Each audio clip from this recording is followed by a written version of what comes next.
Bloodborne's popularity is certainly no hidden secret. It's often listed as one of the must-have games on PS4, and rightly so. Bloodborne is a masterpiece of aesthetic, level design, gameplay, and storytelling, and since I finally picked it up, it has become one of my favorite video games that I've ever had the pleasure of playing. There's no shortage of videos on YouTube that go on at length about what makes Bloodborne great, so I thought we'd take a look at the game in a way that I've not seen covered in a video before, about how Bloodborne's trick weapons define its gameplay. Trick weapons are weapons that were specially designed for beast hunting in and around the city of Yharnam, and as such, they were made to be highly adaptable due to the dangerous and highly aggressive nature of beasts. A quick tap of the L1 trigger switches the player's weapon between two different modes, greatly changing the weapon's properties as well as the moveset the player has available to them. Most trick weapons allow this transformation to be weaved into combat, letting the player change between their weapons' forms while still maintaining aggression. Aggression itself is highly encouraged by fast-paced combat and the rally system, which allows players to regain lost health by dealing damage to enemies shortly after being hit. All of this works together to bring a cohesive flow to Bloodborne's action. Even Dark Souls 3, which switched to a quicker flow of combat more akin to Bloodborne, doesn't allow for such a fluid change as is provided by trick weapons. Sure, it could be argued that the trick weapon's ability to switch between different modes is little different than swapping out to a different weapon. But between the ability to change mid-combo and the actual flavor of using these weapons that were specially crafted for hunting beasts, they're an entirely different experience when compared to the traditional swords, maces, etc. from the Souls series. Speaking of, the unique design of trick weapons are another aspect of them that sets them apart from your typical fantasy armory and the rest of From Software's library. Sure, several of the weapons have forms that behave as a more traditional weapon such as an axe or a sword, but many also become grossly absurd when they switch, and a few are extremely unique even without. I mean, Logarius' wheel is a giant freaking wheel that you smash things with. There's a spear with a gun built into it, and a bladed cane that segments into a whip. These are insane. The thing that bewilders me the most is how good all of the ones that I've toyed with have felt to use. I can't say I've used a single one that felt unintuitive. Seriously, I figured the cane's whip form would feel awkward, but it really doesn't, and nothing really felt useless. I love so many of these different weapons that I actually had a hard time not switching every time I found a new one.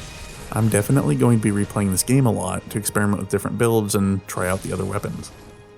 As for the different transformations themselves, they vary wildly from weapon to weapon.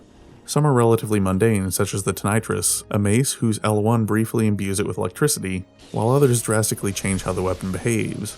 For example, one of my favorite weapons in the game is the Kirkhammer. The Kirkhammer's basic form is that of a normal sword with relatively quick swings, but when you switch it, your character slots the sword into a giant hammerhead that hangs on their back, pulling out the handle and becoming a massive slab of stone that crushes any beast unfortunate enough to be caught under its admittedly slow swing. Similarly, Ludwig's Holy Blade is a sword that isn't terribly different from the Kirkhammer's blade, but the Holy Blade's sheath is made of metal and can be used to make the weapon function as a greatsword, adding a lot of range and power at the expense of losing its speed. These transformations allow the player not only to switch up their available moveset during combat, but also potentially take advantage of enemy weaknesses. Some enemies take damage more heavily from certain types of attacks, and different modes of weapons may inflict different types of damage, such as the actual hammer part of the Kirkhammer dealing blunt damage, or the saw cleaver dealing serrated damage in its shorter, non-extended state. Logarius' wheel actually changes a portion of the damage it does to arcane, as well as shifting its scaling to scale heavier off the player's arcane stat and less off of strength, heavily impacting the possible player builds when using it. This means that someone who allotted more skill points to arcane and less to strength can do the same, if not more, damage using the same weapon. Plus, using this form allows the player to rev up the wheel, trading an increase in damage for a constant drain on your character's health, but also causing all attacks to regenerate health for the player instead of those done while rallying. This adds a really unique spin to the wheel, pun intended. As cool as all of these are though, the most important implication of trick weapons as a game mechanic are what this says about what From Software could do in the future. Despite how similar Bloodborne is to the Souls games, when you combine trick weapons with the other additions to the game such as the rally system, it results in a game that is both familiar and very different to what From Software is most famous for. This shows an approach to game design that is very open to trying something new, to shaking gameplay up in a way that action games rarely do. When game developers find a system that works for what they want to do, it's not very common for them to mess with it in such a way that directly impacts the flow of the game. Doing so has a fairly high likelihood of being more disruptive than anything, and ruining a big part of your game that players love. Even with a bit of change to the flow of combat in Dark Souls 3, they took a bit of a risk, and it was one of the aspects of the game that I read the most criticism on. And now, with the release of the second and final DLC for Dark Souls 3, From Software has a lot of freedom, whether it be a return to the Armored Core franchise, as they've stated they would like to do, or to try something drastically different with whatever new IP they've hinted at working on.